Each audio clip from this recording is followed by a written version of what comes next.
Frog and Toad All Year by Arnold Lobel. So we read Frog and Toad Are Friends, and here's another installment of Frog and Toad. This one also has 5 chapters: Down the Hill, The Corner, Ice Cream, The Surprise, and it ends chapter 5, Christmas Eve. Chapter 1, Down the Hill. Frog knocked at Toad's door. "Toad, wake up," he cried. "Come out and see how wonderful the winter is." "I will not," said Toad. "I'm in my warm bed." "Winter is beautiful," said Frog. "Come out and have fun." "Blast! I do not have any winter clothes," said Toad. Frog came into the house. "I have brought you some things to wear," he said, and Frog pushed a coat down over the top of Toad. Frog pulled snow pants up over the bottom of Toad. He put a hat and scarf on Toad's head. "Help!" cried Toad. "My best friend is trying to kill me." "I'm only getting you ready for winter," said Frog. Frog and Toad went outside. They tramped through the snow. "We will ride down this big hill on my sled," said Frog. "Not me," said Toad. "Don't be afraid," said Frog. "I will be with you on the sled. It will be fine, fast ride. Toad, you sit in front and I'll sit right behind you." The sled began to move down the hill. "Here we go," said Frog. There was a bump and Frog fell off the sled. Toad rushed past trees and rocks. "Frog, I'm glad you are here," said Toad, and Toad leaped over a snowbank. "I couldn't steer the sled without you, Frog," he said. "You're right, winter is fun." A crow flew nearby. "Hello, Crow," shouted Toad. "Look at Frog and me. We can ride a sled better than anybody in the world." "But Toad," said the crow, "you're all alone on the sled." Toad looked around. He saw that Frog was not there. "I am all alone," screamed Toad. Bang! The sled hit a tree. Thud! The sled hit a rock. Plop! The sled dived into the snow. Frog came running down the hill. He pulled Toad out of the snow. "I saw everything," said Frog. "You did very well by yourself."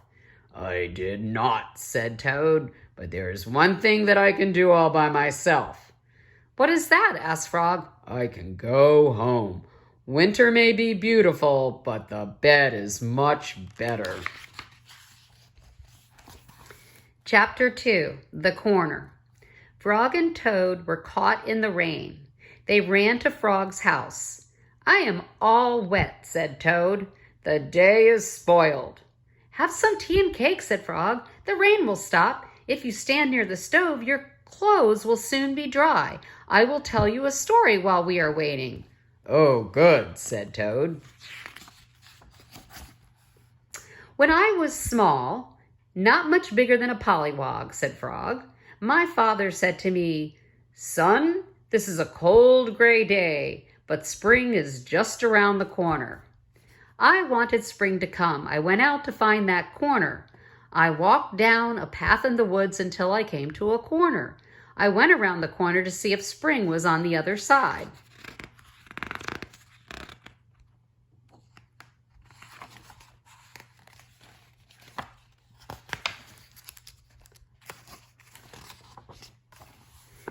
"And was it?" asked Toad. "No," said Frog. "There was only a pine tree, 3 pebbles, and some dry grass. I walked in the meadow. Soon I came to another corner. I went around the corner to see if spring was there." "Did you find it?" asked Toad. "No," said Frog. "There was only an old worm asleep on a tree stump." I walked along the river until I came to another corner. I went around the corner to look for spring." "Was it there?" asked Toad. "No," said Frog. "There was only some wet mud and a lizard who was chasing his tail." "You must have been tired," said Toad. "I was tired," said Frog, "and it started to rain." I went back home. When I got there, said Frog, I found another corner. It was the corner of my house. "Did you go around it?" asked Toad. "I went around that corner too," said Frog. "What did you see?" asked Toad. I saw the sun coming out, said Frog. I saw the birds sitting and singing in the tree. I saw my mother and father working in their garden, and I saw flowers in the garden. You found it, cried Toad. Yes, said Frog. I was very happy. I had found the corner that spring was just around. Look, Frog, said Toad. You were right. The rain has stopped. Frog and Toad hurried outside. They ran around the corner of Frog's house to make sure that spring had come. Chapter 3. Ice Cream! One hot summer day, Frog and Toad sat by the pond. I wish we had some sweet, cold ice cream, said Frog. What a good idea, said Toad. Wait right here, Frog. I will be back soon, and Toad went to the store. He bought 2 big ice cream cones. Toad licked one of the cones. Frog likes chocolate best, said Toad, and so do I. Toad walked along the path. A large, soft drop of ice cream slipped down his arm. This ice cream is melting in the sun, said Toad. Toad walked faster, and many drops of melting ice cream flew through the air. They fell down on Toad's head. I must hurry back to Frog, he cried. More and more of the ice cream was melting. It dripped down on Toad's jacket. It splattered on his pants and on his feet. Where's the path? Cried Toad. I can't see the path. Frog sat by the pond waiting for Toad. A mouse ran by. I just saw something awful, cried the mouse. It was big and brown. Something covered with sticks and leaves is moving this way, cried a squirrel. Here comes a thing with horns, shouted a rabbit. Run for your life. What can it be? Asked Frog. Frog hid behind a rock. He saw the thing coming. It was big and brown, covered with sticks and leaves, and it had 2 horns. Frog, cried the thing, where are you? Good heavens, said Frog. That thing is Toad. Toad fell into the pond. He sank to the bottom and came up again. Drat, said Toad. All of our sweet cold ice cream has washed away. Never mind, said Frog. I know what we can do. Frog and Toad quickly ran back to the store. Then they sat in the shade of a large tree and they ate their chocolate ice cream cones together. Chapter 4. The Surprise. It was October. The leaves had fallen off the trees. They were lying on the ground. I will go to Toad's house, said Frog. I will rake all the leaves that have fallen on his lawn. Toad will be surprised. Frog took a rake out of the garden shed. Toad looked out of his window. These messy leaves have covered everything, said Toad.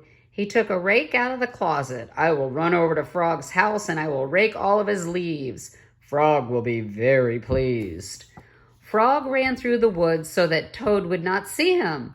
Toad ran through the high grass so that Frog would not see him. Frog came to Toad's house. He looked in the window.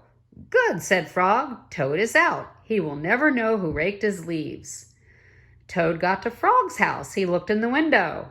Good, said Toad. Frog is not home. He will never know and never guess who raked his leaves. Frog worked hard. He raked the leaves into a pile. Soon Toad's lawn was clean. Frog picked up his rake and started home. Toad pushed and pulled on the rake. He raked the leaves into a pile. Soon there was not a single leaf in Frog's front yard. Toad took his rake and started home.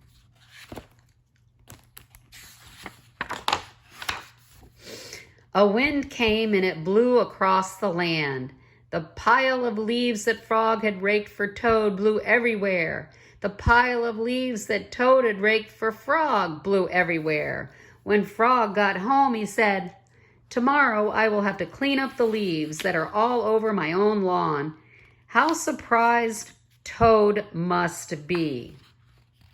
When Toad got home, he said, "Tomorrow I will get to work and rake all of my own leaves. How surprised Frog will be." That night, Frog and Toad were both happy when they each turned out the light and went to bed. Chapter 5, Christmas Eve. On Christmas Eve, Toad cooked a big dinner. He decorated the tree. "Frog is late," said Toad. Toad looked at his clock. He remembered it was broken. The hands of the clock did not move.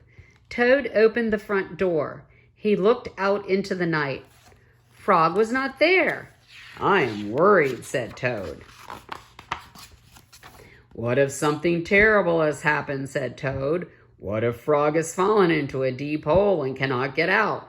I will never see him again." Toad opened the door once more. Frog was not on the path. "What if Frog is lost in the woods?" said Toad. "What if he is cold and wet and hungry? What if Frog is being chased by a big animal with many sharp teeth? What if he is being eaten up?" cried Toad. "My friend and I will never have another Christmas together." Toad found some rope in the cellar. "I will pull Frog out of the hole with this," said Toad. Toad found a lantern in the attic. "Frog will see this light. I will show him the way out of the woods," said Toad. Toad found a frying pan in the kitchen. "I will hit that big animal with this," said Toad. "All of his teeth will fall out." "Frog, do not worry," cried Toad. "I am coming to help you." And Toad ran out of the house. And there was Frog. "Hello, Toad," he said. "I am so very sorry to be late. I was wrapping your present." "You're not at the bottom of a hole?" asked Toad. "No," said Frog. "You're not lost in the woods?" asked Toad. "No," said Frog. "You're not being eaten by a big animal?" asked Toad. "No," said Frog, "not at all." "Oh, Frog, I am so glad to be spending Christmas with you." Toad opened his present from Frog. It was a beautiful new clock. The two friends sat by the fire. The hands of the clock moved to show the hours of a Merry Christmas Eve. And this is the story of Frog and Toad all year, because it covered all the seasons: winter, spring, summer, and fall, and then all the way to Christmas Eve.